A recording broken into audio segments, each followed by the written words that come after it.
Ladies and gentlemen, this is the classic story of the Matador versus the Bull. The Matador. Young Tony Demarco has to use his technique, jab, stay outside, pick his shots, tie him up, and frustrate the champion. The Bull, Edwin Valero, wants to make it fast and furious from the start, throw the youngster out of his comfort zone, get inside, and unleash a blitzkrieg that the 24-year-old has never seen. And we begin. Two southpaws. Valero would love nothing better than at any point in this first round to push Demarco against the ropes. You can see that's his goal as he continues to move forward. The jab is an important weapon for both men, and Valero uses it mostly as a rangefinder. There's a beauty from Demarco. Demarco, normally a slow starter. Valero said he watched only 2 rounds of tape of Demarco. Demarco and his trainer, Romulo Quirarte, just the opposite. They watched what they could get their hands on of Valero, even though that's not much.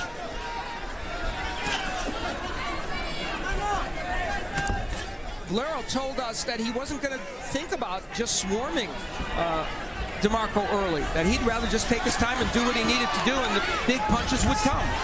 I saw Valero in the elevator in the hotel.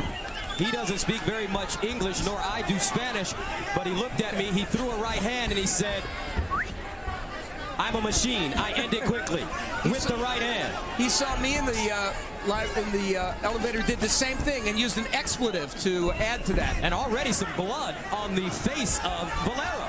Underneath the eye, on the cheekbone. What? I guess that came from a punch. I don't know. May have come from that stiff jab delivered by Demarco at the very beginning. And that's what Valero wants to do when he gets Demarco on the ropes, throw a lot of punches.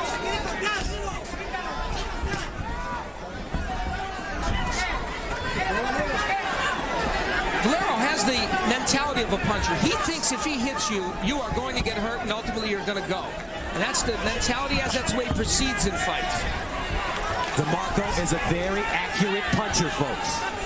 He's a converted right-hand puncher. Decided to turn southpaw when he watched his uncle, a former prize fighter, who was a southpaw fighter. So he has a lot of strength in the right jab and the right hook, and he'll go under and over with it.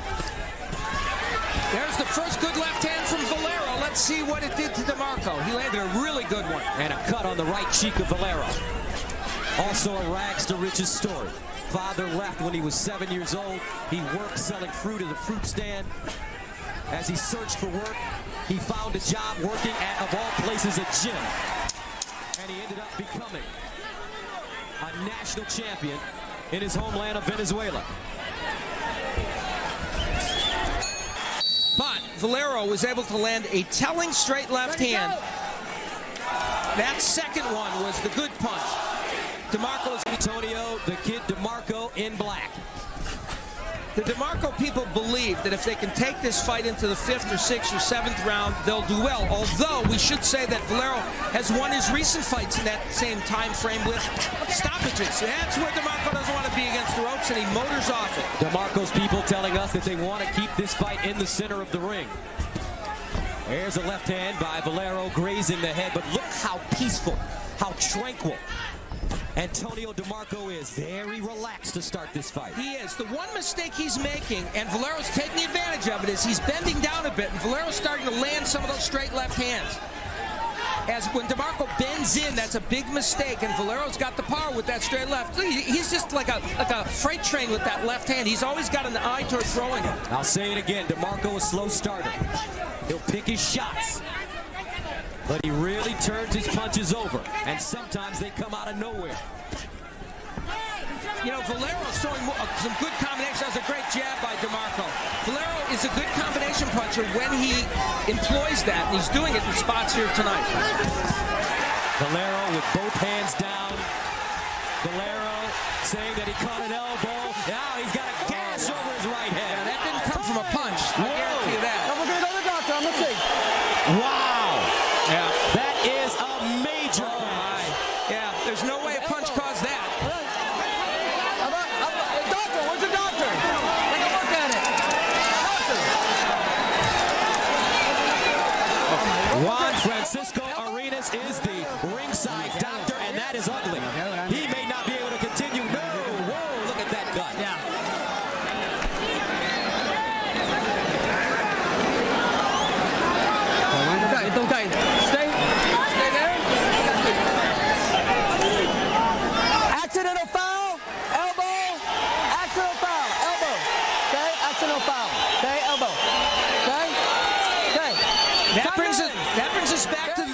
UFC rules. Even an accidental foul results in a point deduction from the uninjured fighter.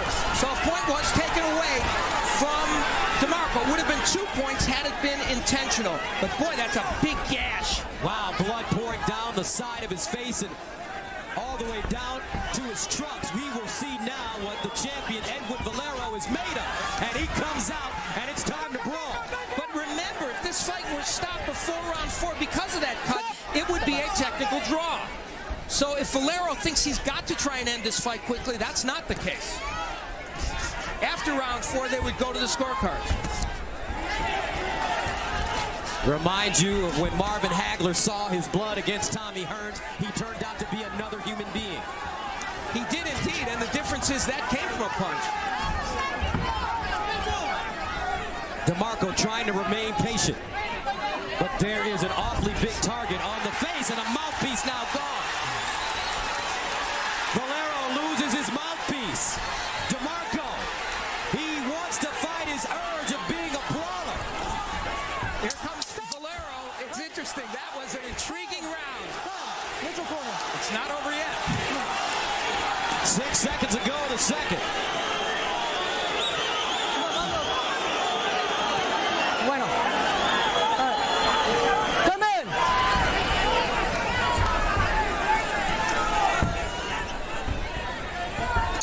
And that The forehead. The right hand was there, and there comes the elbow. There's no question that's what created the cut on the forehead of Edwin Valero. Wow, that's a rough one. But the interesting thing is that later on in the round, Valero would lose his mouthpiece and have to fight a long time. That left hand got there. More dangerous over the right eye. That's the kind of cut that could have a fight stopped. So he's got some issues to deal with. Demarco, very patient. He told us that that's what he wanted to do. Use his boxing skills, move around, establish that jab. Also in the first round, some blood coming out of the nose of Valero, which is a sign that the jab was landing for Demarco. You know, if not for all these cuts, the interesting thing is, I think Valero might have won those first 2 rounds. So for him, it's going kind of the way he wants. And yet, you can make the case for Demarco. He just wants to get out of these first 3 rounds, and he has landed some meaningful punches. There's no question about that. Oh, big left hand by Valero. Demarco's taking those left hands very, very well. Valero winding up on his punches. You can feel Antonio Demarco, though, as this fight wears on, wanting to engage just a little more. And he is landing some very good punches, but taking lefts from Valero as well. Demarco also with a very good chin. We've seen him in some fights recently, especially his last 3. When he fought Kid Diamond Ramkulov, he showed some tremendous boxing skills against a slick veteran and very skilled fighter. Got him out of there as well. The interesting thing is that Valero has landed some very good lefts, and so far they have not stunned or hurt Demarco. There's another one. And one of the big issues about Valero coming into this fight, because he hadn't really fought, there's another good left hand, he hadn't fought great opposition. Was he a great knockout puncher, or were those fighters just susceptible? His last 3 fighters, by the way, are ages 34, 36, and 39, Valero's opponents. So we'll see if his power is sustained. So far, Demarco has taken those left hands, but Demarco may have lost 3 rounds. And because he's knocked so many opponents out early, Valero has not gone into deep waters very many times. He's never gone 12 rounds. He's gone 10 rounds once, 8 rounds once, 7 rounds once. And Demarco getting an opportunity in the first 3 to feel the power of Valero. And just looking at him in the ring right now, you get the feeling that he's saying, not as much as I thought.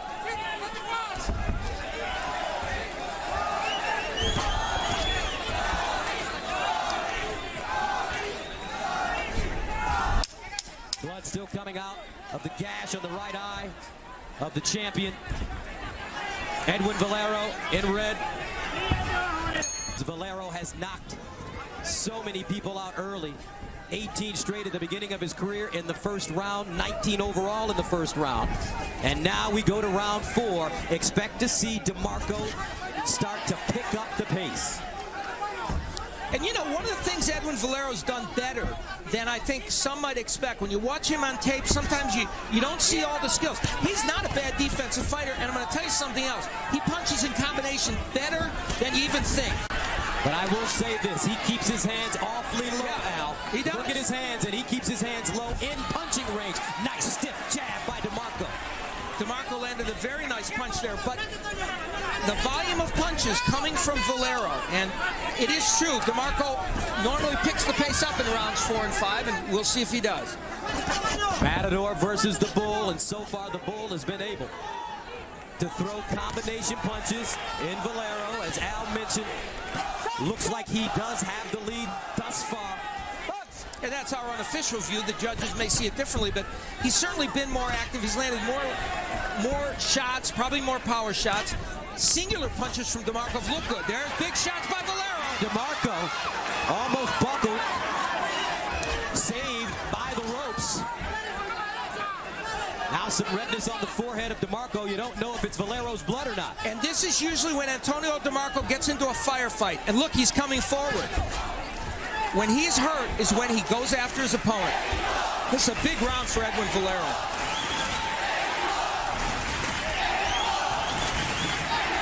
And give Valero credit. He's fighting with a monstrous gash on his forehead and a slight cut on his right eye.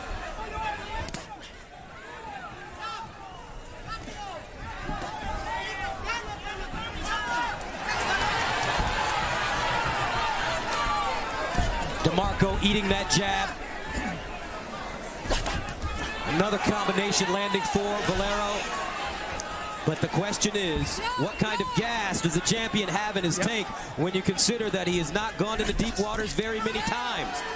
And Demarco gets better as the fight goes on. That is the question right now. And that is the strategy.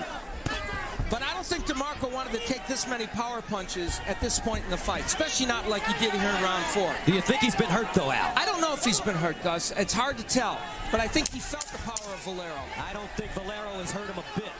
I think he's walked through it, in my opinion, Al, and he's setting him up to make a serious run as this.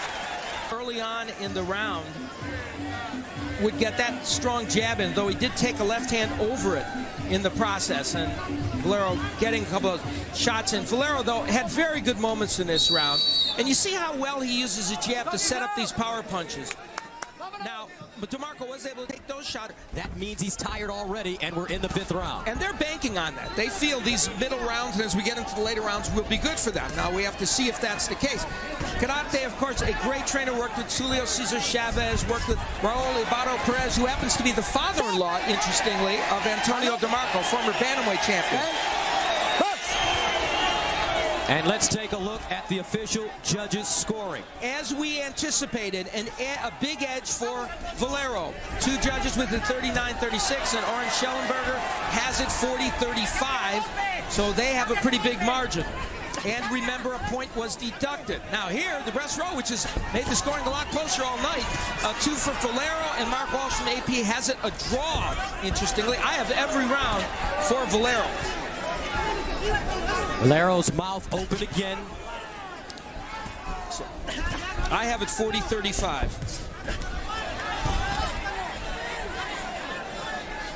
Now Demarco starting to stand in the center of the ring and exchange. And these are the rounds where what you talked about, Gus, we will see if it is so. If Antonio Demarco, as they clearly told us before the fight, would be able to control these rounds.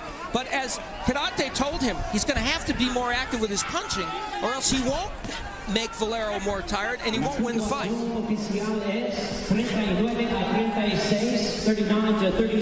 The crowd being informed of the scoring as we speak. Both fighters, Spanish fighters, understanding, probably hearing the scoring as it goes on, as they go toe-to-toe in the middle of the ring. By Valero as he turned it over. I'm sorry, Jess. That left hand by Valero was a strong one. That was one of the better ones he's thrown in this fight. Now, to Demarco's credit, and this speaks to what you talked about, he has not buckled from those punches. Round 5 scheduled for 12, the WBC lightweight title. Edwin Valero, the champion, who moved up from 130 to 135 pounds, was a super featherweight champion as well. And he is in the red. Antonio Demarco in the black trunks. Now Demarco coming in. He's rolling that left hand. He has to be careful in there and push your fighter back. And there's the left hand again. He is like a mini version. Right now he's a mini version. He's a bigger version when Pacquiao fought this way of Manny Pacquiao. And there's the straight left again by Valero. And Valero does some things that you don't notice. He jabs to the body. He feints. He's a more complete fighter than I thought when I watched the tape. Here comes Demarco.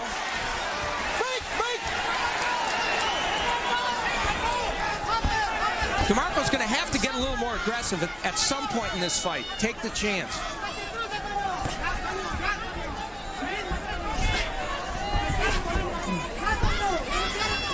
Valero has been down once in his career. He was put down as a junior lightweight, but he's certainly never been stopped. And again, another left hand. Very nice right hook by Demarco. And that got Valero's attention. Now Demarco gaining a little confidence. And making Valero size him up. Yeah. And that is a sign. Valero felt that punch. He felt the right hook and the straight left hand of Demarco. Those are the first good body shots landed in a long time by either fighter. Demarco has to get to the point where he really starts to let his hands go. And that's the question sometimes when a trainer, Romulo Chiarte, wants to make sure that his fighter fights technically, but at the same time, you sometimes take away some of his raw and natural instincts. For Demarco, he doesn't want to wait too late. Well, he's dug a monstrous hole for himself. This round has been won by Valero as well, despite the two good punches that Demarco landed. Valero has dominated the round. Edwin Valero landing yet another straight left hand, although Demarco countered it very well with a right hook. And that's what Demarco really wants to do. And that right hook, which we talked about in the keys to victory, will get in for Demarco. That's his best punch. He lands. Round 7, scheduled for 12 for the WBC lightweight title. Edwin Valero, the champion, running away with it right now in red. Antonio Demarco, the challenger, has to start letting his hands go. He's going backwards. He needs to start moving forward. Valero finding him again with that short, looping left hand. He told me during our meeting that his right hand is stronger. And you know, Valero is doing all the little things in this fight. Doubling with the jab, feinting to the body, throwing combinations, all the things that not everybody thought he would do throughout a fight against a good fighter. That's exactly what he's doing. So that's why he's winning every single one of these rounds, or most of them. Right now, Demarco looking like just an ABC fighter. No special effects, no urgency. That's a very good way to put it, yeah. Kind of generic, if you will. Yeah, and you know, we've seen him perform very well. But again, oh, nice hook by Demarco. That's what he's got to land. But again, we have not seen him against this caliber of fighter. Valero continuing to come in, setting him up. He wants a knockout. He wants to show the American public that he's a future superstar in this weight class. And double left hook by Valero, the champion, starting to open it up a bit now. But you know what was the most impressive thing about that? After he landed all those punches, he stepped back to make Demarco miss. And that's what we don't know that he can do against a good fighter, and he's doing it. Early in his career, Valero was known as a fighter that had incredible boxing skills, not just a brawler. They said he was like water with his hand speed and also with his footwork. He told us in our meeting yesterday that he can do that if need be, and we've seen him do it this evening. Absolutely, Gus. I didn't see it on the tapes. You see it tonight. There's all the subtleties. He's still not the greatest defensive fighter on the planet and can't be hit, but it's hard to hit a guy when he throws an 8-punch combination like that, and they're pretty accurate. And nothing in return from Antonio Demarco. You wonder if he's confused, because Valero throws a lot of punches from weird angles. Demarco missing. Oh, look at the quickness and the slickness of Edwin Valero. He's showing that he's a boxer.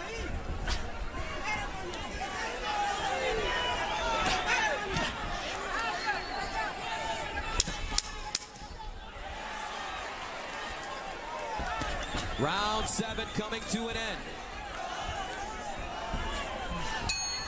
The jab, straight left hand. But as Gus pointed out, he also has thrown some wider punches like those left hands he threw and the right hooks.